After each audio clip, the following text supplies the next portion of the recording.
নমস্কার, আটপৌরে হেসেলে আপনাদের সবাইকে স্বাগত জানিয়ে আমি রুমকি আবার চলে এসেছি। আজকে আপনাদের একটা গল্প শোনাবো। আজ থেকে বহু বছর আগের কথা। এটা ব্রিটিশ আমলের কথা বলবো। ব্রিটিশ আমলে 1920 থেকে 30 দশকে এক রকমের প্রিমিয়াম রেল চালু ছিল। এই প্রিমিয়াম রেলগুলোর মধ্যে প্রথম শ্রেণী এবং দ্বিতীয় শ্রেণী এই শুধু কামরা থাকতো, এবং এই প্রথম শ্রেণী দ্বিতীয় শ্রেণীর যাত্রীদের জন্য একটি রেসিপি রেল প্রোভাইড করত, মানে যাত্রীদের এই পদটি খাওয়ানো হতো।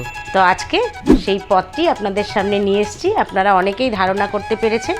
হ্যাঁ, আজকে রান্না করে নেব রেলওয়ে মাটন কারি।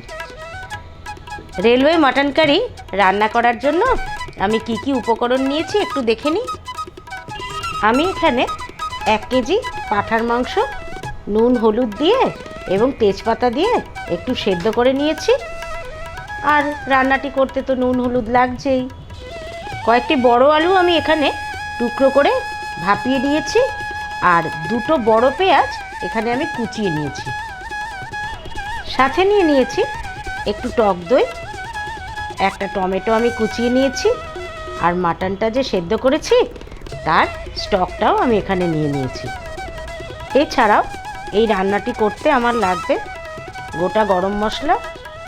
গোটা গরম মশলা বলতে ছোটো এলাচ, দারচিনি, লবঙ্গ, যা বাড়িতে আমাদের থাকে, গোটা গোলমরিচ, রসুন বাটা, চিনি, আদা বাটা, লঙ্কা গুঁড়ো, আর ধনে আর জিরে আমি একটু শুকনো খোলায় নেড়ে নিয়ে গুঁড়িয়ে নিয়েছি।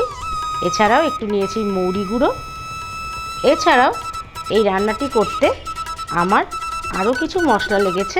সেগুলি হলো গোটা গরম মশলা, তার মধ্যে ছোটো এলাচ, দারচিনি, লবঙ্গ, গোটা গোলমরিচ, রসুন বাটা, চিনি, আদা বাটা, লঙ্কা গুঁড়ো, আর জিরে আর ধনে আমি শুকনো খোলায় ভেজে একটু গুঁড়িয়ে নিয়েছি একটু মৌরি গুঁড়ো।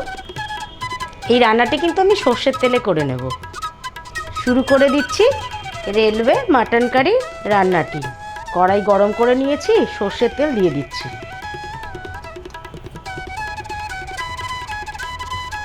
আমি এখানে 2 চামচ মতো সর্ষের তেল নিলাম।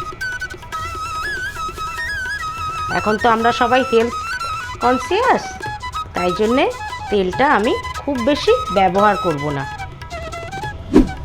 পরে আমি এই নিয়ে টিপস দেব।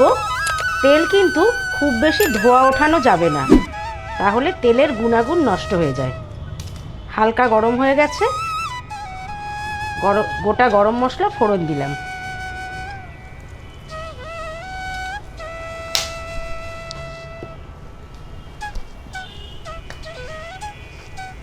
একটু গোটা গোলমরিচ ফোড়ন দিলাম।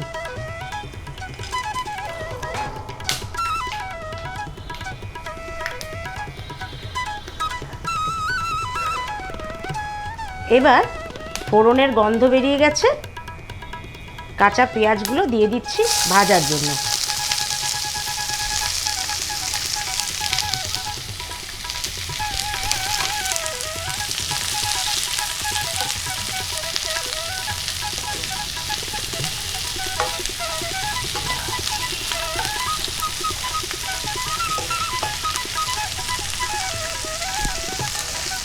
পেঁয়াজটা আমি বেশ লাল করে ভেজে নেব।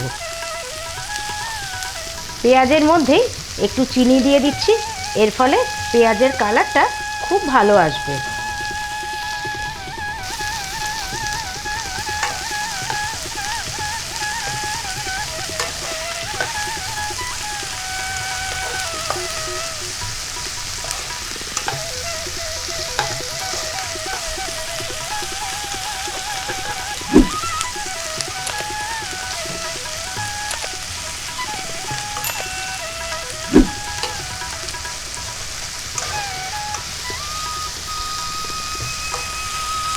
পেঁয়াজটা খুব ভালো করে নাড়িয়ে চাড়িয়ে আমি হালকা লালচে করে ভেজে নেব। গ্যাসের ফ্লেমটাকে কিন্তু আমি বাড়িয়েই রেখেছি।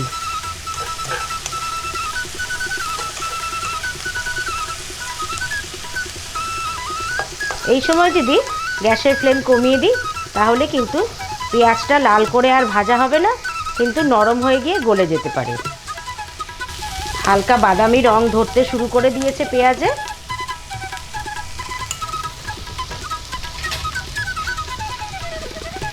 এই সময় আমি আদা বাটাটা নিয়ে নেব।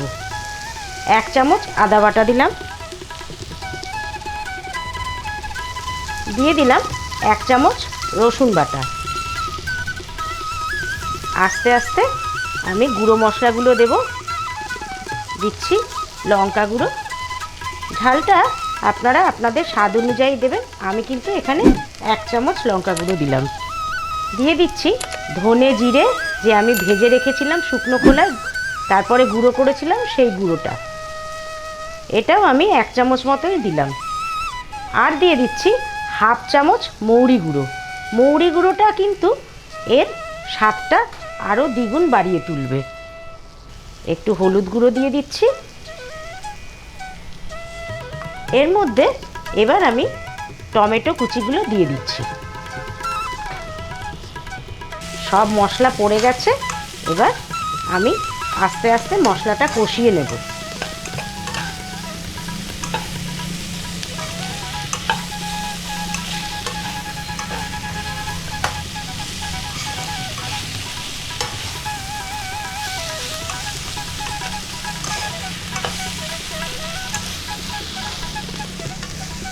আমি এখানে অল্প একটু টক দইও দিয়ে দিচ্ছি, 2 চামচ মতন।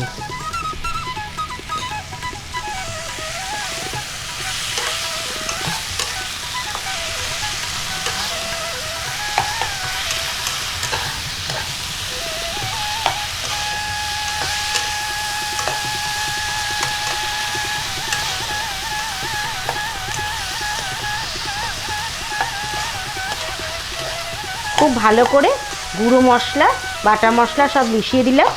এবার একটু নুন নিয়ে নেব। আমি কিন্তু মাংসটা হালকা নুন হলুদ দিয়ে সেদ্ধ করেছিলাম। এখন আমি এই মশলার মধ্যে একটু নুন নিয়ে নিচ্ছি।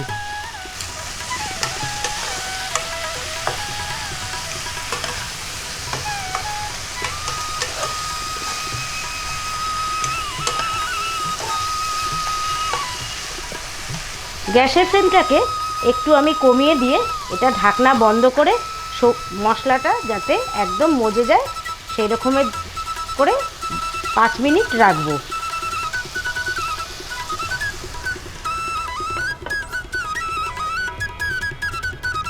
5 মিনিট পরে ঢাকনা খুলে দিচ্ছি।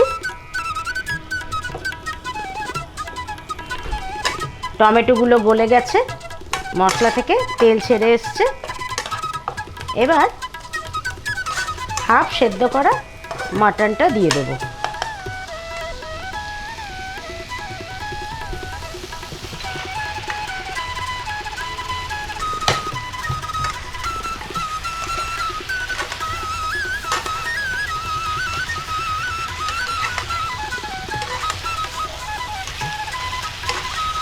মশলার সঙ্গে মাটনটা যাতে খুব ভালো করে মিশে যায় তার জন্য বারবার নাড়িয়ে চাড়িয়ে আমি এটাকে মিশিয়ে দেব।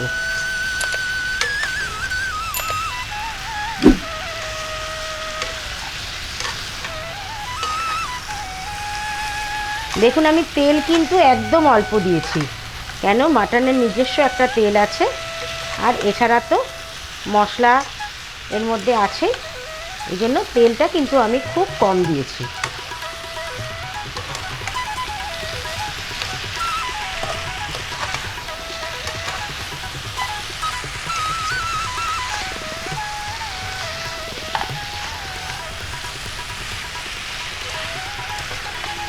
খুব ভালো করে মশলার সঙ্গে মাংস মিশিয়ে কষিয়ে নেব।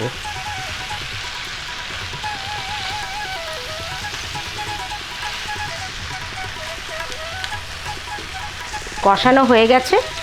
এবার আমি এমনি জল কিন্তু দেব না, মাটন স্টকটাই দিয়ে দেব।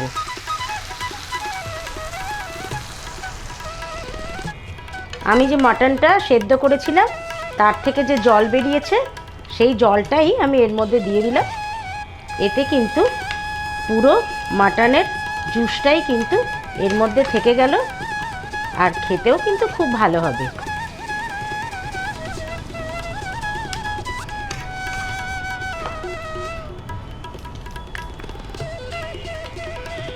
এখন আমি ভেজে সেদ্ধ করে নেওয়া আলুগুলো দিয়ে দিচ্ছি।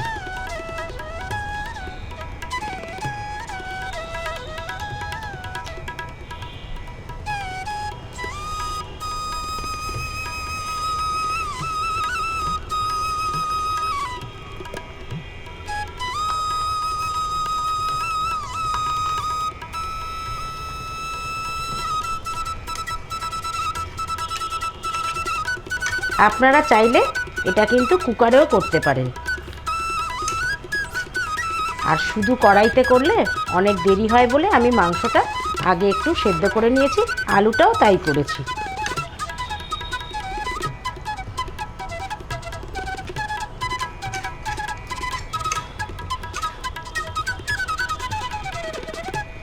এবার আমি ঢাকনা বন্ধ করে একদম 30 মিনিট দমে রেখে দেবো রান্না হবার জন্য।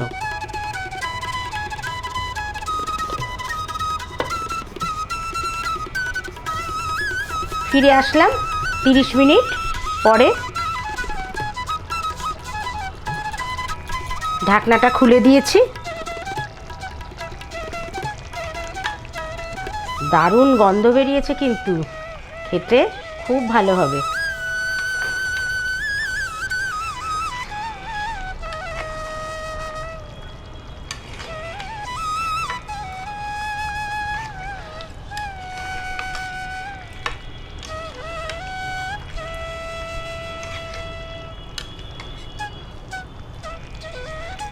তৈরি হয়ে গেছে রেলওয়ে মাটন কারি।